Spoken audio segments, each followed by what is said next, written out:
नमस्कार, विंध्या टाइम्स में आपका स्वागत है। देश और प्रदेश की 5 अहम खबरों के साथ आपके बीच हाजिर हैं। केंद्र सरकार ने बुधवार को बड़े सोशल मीडिया प्लेटफॉर्म से नए डिजिटल नियमों के पालन की स्थिति की तुरंत रिपोर्ट देने को कहा है। एक नोट जारी कर आईटी मंत्रालय ने कहा कि बड़े डिजिटल प्लेटफॉर्म से जुड़े नए नियम बुधवार से लागू हो गए हैं। सरकार ने सोशल मीडिया प्लेटफॉर्म के इसी साल 25 फरवरी को गाइडलाइन जारी की थी और इन्हें लागू करने के लिए 3 महीने का समय दिया था। इसके तहत इन्हें भारत में chief compliance officer, nodal contract person और रेसिडेंट ग्रीवेंस ऑफिसर की नियुक्ति करनी थी। सरकार ने कंपनियों से उनके नियुक्ति किए इन अफसरों के बारे में जानकारी मांगी है। मिनिस्ट्री ने कहा है कि यदि आपको एसएसएमआई के रूप में नहीं माना जाता है तो आपकी ओर से दी जा रही सर्विस की रजिस्टर्ड यूजर्स सहित ऐसा करने का कारण बताएं। सरकार किसी भी तरह की और जानकारी मांगने का अधिकार रखती है, जैसा कि इन नियमों में आईटी एक्ट में इजाज़त दी जा सकती है। मिनिस्ट्री ने बड़ी सोशल मीडिया कंपनियों जल्द से जल्द बल्कि बुधवार को ही यह जानकारी देने के लिए कहा है। इन नियमों के दायरे में ट्विटर, फेसबुक, इंस्टाग्राम और व्हाट्सएप आते हैं। बात करते हैं दूसरी खबर की।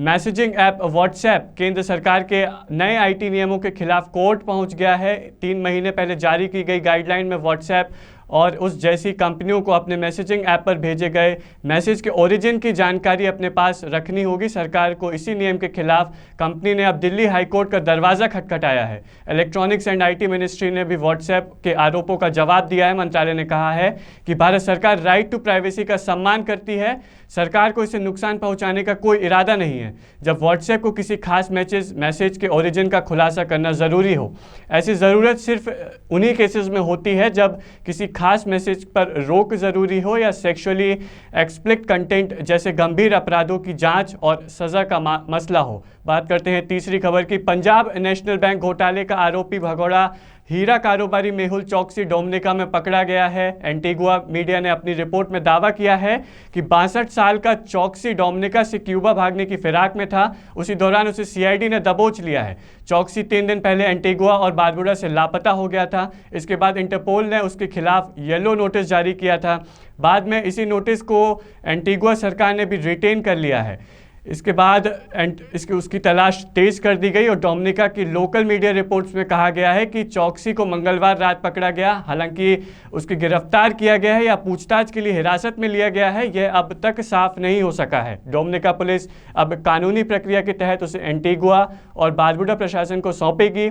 हालांकि डोमिनिका सरकार ने चौकसी को एंटीगुआ सरकार को सौंपने का निर्णय लिया है। इसके बाद एंटीगुआ के पीएम ने कहा है कि चौकसी को अब हम सीधे भारत सरकार को सौंपेंगे। बात करते हैं चौथी खबर की।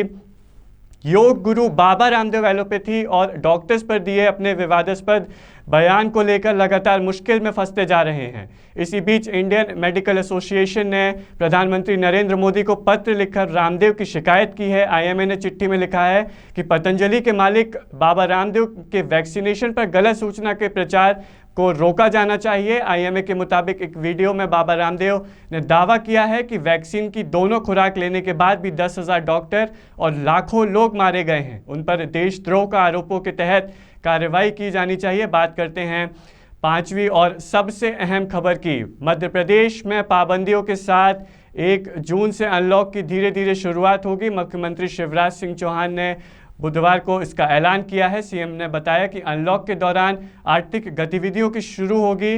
राजनीतिक और सार्वजनिक आयोजनें, विशेषकर धरना प्रदर्शन, रैलियों और धार्मिक आयोजन पर प्रतिबंधित रहेगा। मुख्यमंत्री ने बताया कि वैवाहिक कार्यक्रमों की अनुमति होगी, लेकिन वर वधू दोनों पक्षों में सिर्फ 10-10 लोग ही शामिल हो पाएंगे। शादी समारोह में आने वाले लोगों के लिए कोरोना नेगेटिव टेस्ट अनिवार्य होगा।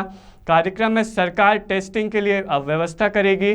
मुख्यमंत्री ने बताया कि प्रदेश में भीड़ से बचने के लिए धारा 144 पहले की तरह ही लागू रहेगी। ऐसी तमाम खबरों के साथ बने रहें विंध्या टाइम्स के साथ। बहुत बहुत धन्यवाद।